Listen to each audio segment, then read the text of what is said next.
Yesu ashimwe cyane bene data, ngiye basuhuza ni Pasiteri Uwigihana mu kiganiro Saveur Divine. Uyu turaganira ku ijambo ryitwa ibigeragezo. Reka dusome muri Yakobo igice cya mbere umurongo wa 12, haragira ati: hahirwa umuntu wihanganiye umugerageza, kuko namara kwemerwa azahabwa ikamba ry'ubugingo ry'Imana yasezeranyije abayikunda. Kugeragezwa ni iki? Kugeragezwa ni ukwereka ibintu kundi kugushidikanyishije ibyo wari usanzwe uzi unemera, kandi gushobora kugutera gufata undi mwanzuro utajyanye n'ibyo wemeraga. Donc kugeragezwa ni ibyo, ukerekwa ibintu ukundi utandukanye n'uko we wari usanzwe ubibona bitewe n'ibihe ugezemo, ariko ibyo bintu ubonye bitandukanye n'uko we wari ubizi, bikaba byatuma uhindura umwanzuro cyangwa uvunwa no gufata umwanzuro wari uhagazeho bitewe n'ibyo wemeraga. Kugira ngo byizwe kugeragezwa, ugomba kuba ufite ibyo wemera. Noneho ibyo bihe usohoyemo bikatuma uvunwa no guhagarara mu byo wemeraga. Ubwo nibwo bigiye kwitwa ibigeragezo.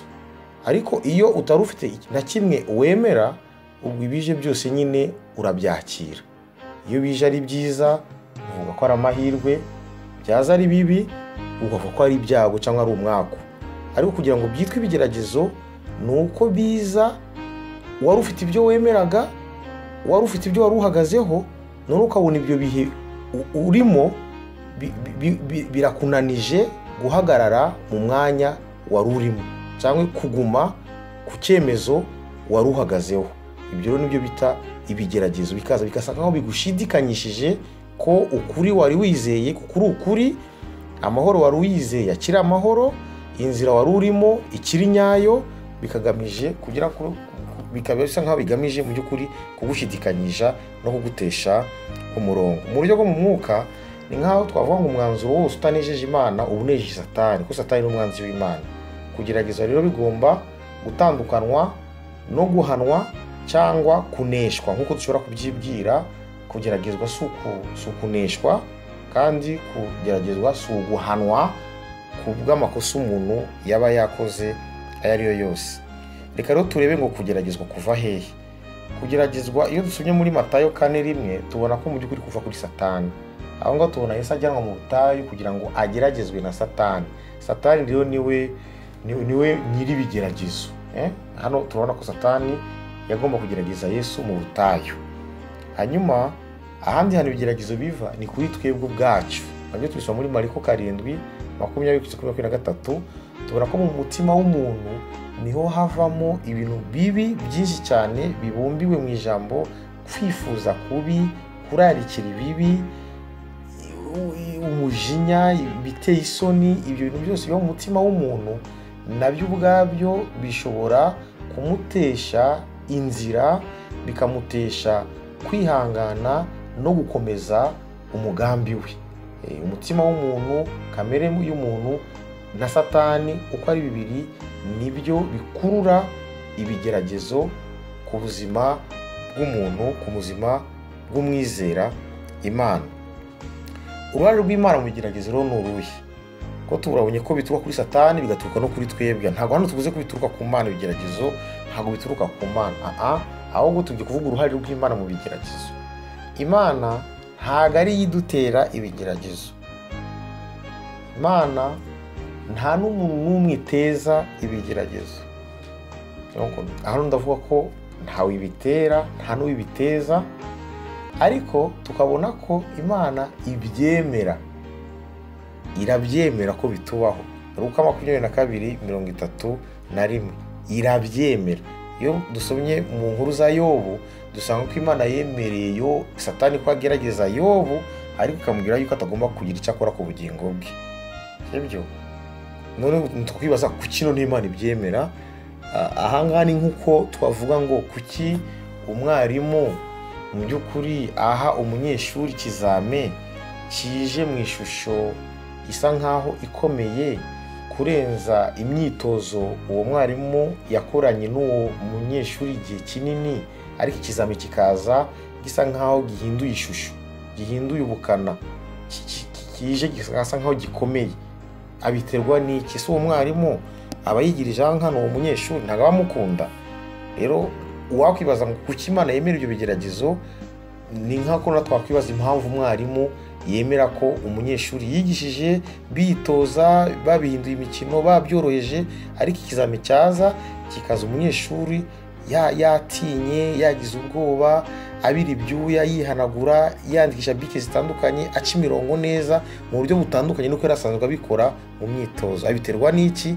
Nuko biba bitakiswe imyitozo, nuko bitakiswe kwiga, ahubwo biba byabaye igeragezwa, biba byabaye kubazwa, biba byabaye ikizami.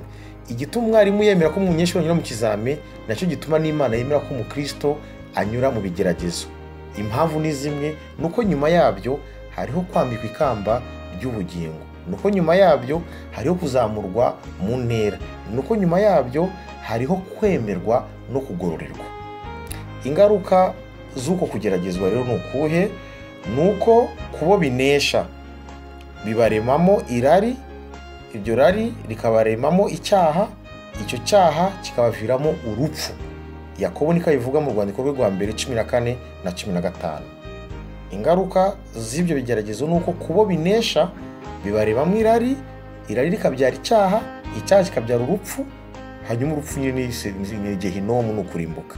Yakobo niko abivuga mu rwandiko rwe rwa mbere 14 na 15.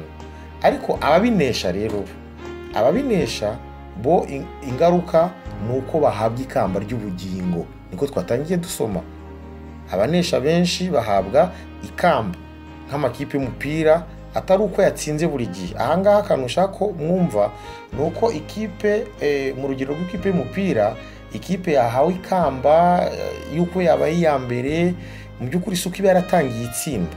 Hari n'igihe mu majonjora, mu gutangira iba yaratangiye itsindwa, bikaza kugera aho ngaho ikagenda ikosora amakosa yagiye ikora, ikagera aho ngaho ikajya inganya ntitsindwe, aho ikanganya. Umutoza agakomeza akavuga n'abakinnyi, noneho bakavuga ati nidukomeza kunganya nabwo ntago tuzabona ikamba, ntago tuzabona igikombe, ahubwo dukoreye ubwabwa kugira ngo tuve no ku rwego rwo kunganya dutsinde. Ariko iyo ku munota wa nyuma yatsinze, igatsinda umukino wa nyuma, ariwo uyihesha ibyo bihembo byawo, nta muntu wongera kwibaza imvune no gutsindwa no kunganya byabayeho mbere, ahubwo bose banezezwa no gutsinda batsinze. Yesu nashimwe cyane. Natwe rero kuzatsinda nivuga ko duhora dutsinda, dushobora gutangira dutsindwa, dushobora kugira ngo tukajya tukagerageza, tukabyuka tukagwa, tukabyuka tukagwa, ariko Imana ntizaduhora uko twagiye tuneshwa mbere, ahubwo izaduhembera ko twarangije urugendo tunesheje. Rero ni ukwihana, tugakosora ibyo twangije, ubundi tugasaba Imana kudufasha kugira ngo tudasubira inyuma, ngo tudacika intege, ahubwo dukomeze urugendo rwacu. Twakora iki? Muri Matayo 6:13 haravuga ngo mu isengesho rya Data wa twese ngo Data ntuduhane mu bitwosha, ntuduhane mu bitugerageza. Oya, ibitugerageza birahari, Data nawe arabifitemo, ahubwo turamwinginga, tukamwisabira ngo ntabiduhanemo, ntabiduteranemo.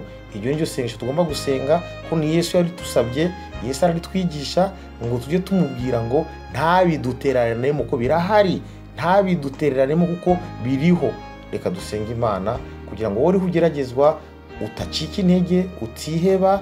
Data yarabyemeye, Data arabizi, si wowe wabiteye, ariko akuri iruhande kugira ngo atabiguteranamo, abigufashemo, ubisebukemo amahoro, hanyuma ikamba ryawe ry'ubugingo yakubikiye azarikwambike. Reka dusenge. Mana, ndagushimiye kuko ibigeragezo si wowe bidutera, ariko Satani n'imitima yacu niyo byabiduteye. Wowe uba wabyemeye, ariko ataruka ngo duhime, ahubwo ari kugira ngo nitumara kwemerwa tuzabwa ikamba ry'ubugingo ritangirika. Dufashe rero kugira ngo utabiduteranamo, ahubwo uduhe gushyira amanga, uduhe gushyira ubwoba, uduhe kurinda ubuhamya, uduhe kurinda kwizera kwacu, kandi nitumara kubivamo tuzatanga ubuhamya ko Mana ari wadushoboje. Fasha umuntu wese urimo kugerageza uko ubishaka, umurindire ubugingo, umurindire umubiri, umurindire umwuka, mu izina rya Yesu. Amen.